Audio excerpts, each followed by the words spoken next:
So what's next? Challenge is over. Did my cut. It was real. It was fun doing the cut. I honestly say, it was enjoyable to get to that point. 6.3 body fat.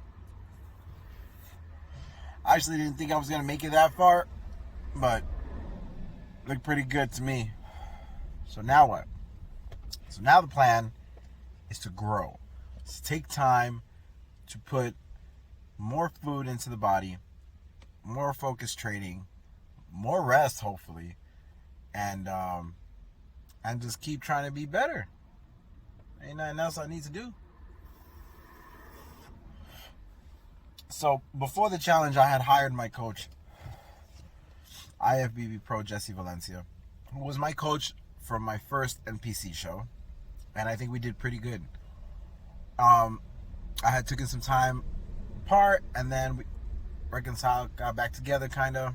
I trust that he knows everything about me and how I work and how I train and how I eat enough for him to know exactly how to take me to the next level. So I knew after the first show, after my second show and my first NPC show, I got second place in my class, qualified for nationals. Even though I qualified for nationals, I knew that I was not ready. Even now, I know I am not ready to step on stage to try to do better against competitors that are in better shape, have been doing this longer as well too. So the plan is to grow in size.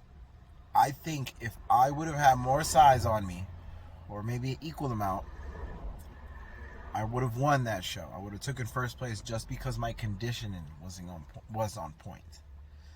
The other competitors was not, in my opinion.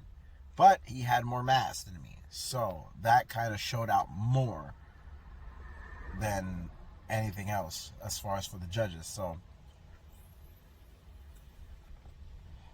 as far as that goes, the plan is to grow, is to eat more, still training hard, try to take up other aspects of bodybuilding like meditation, stretching, recovery. These are things that sometimes I don't really fuck with because I just go. Sometimes I don't feel like I need time or have time for other little things, or I look at them unimportant. But meditation is definitely something that's going to help me, not only just with bodybuilding, but just my overall period. You know what I mean? I've thought of doing yoga. I've thought of doing contemporary dance classes just to tweak my fluidity.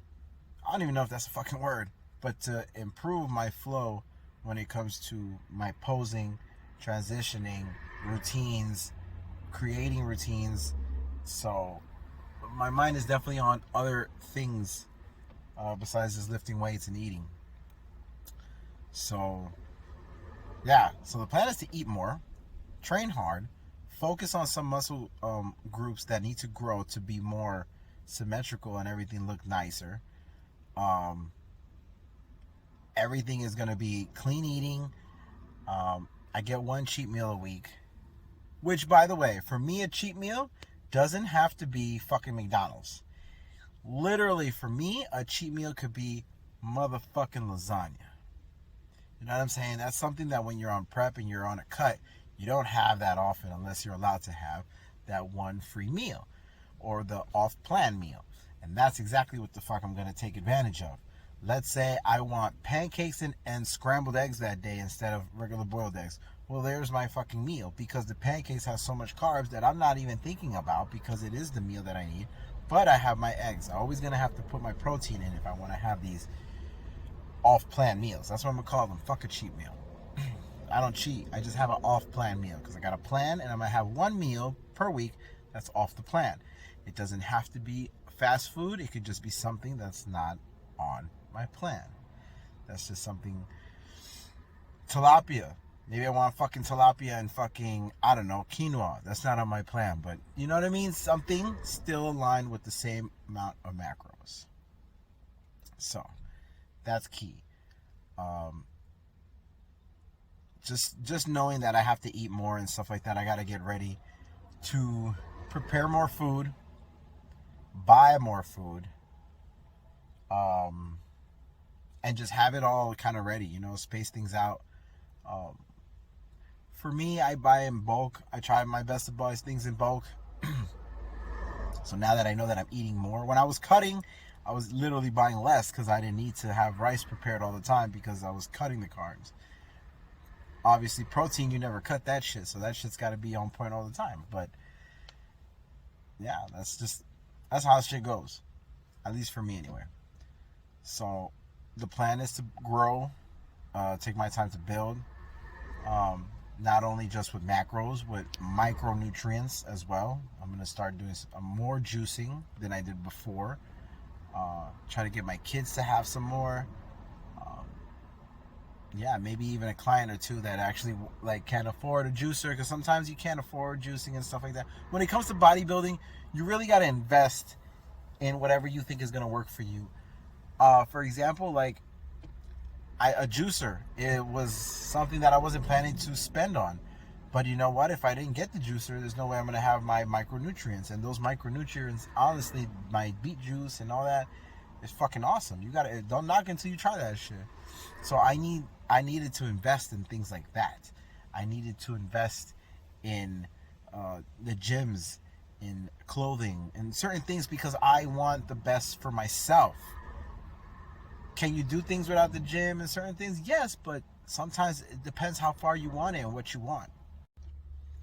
So we're going to have some fun. We're going to eat more. We're going to train hard.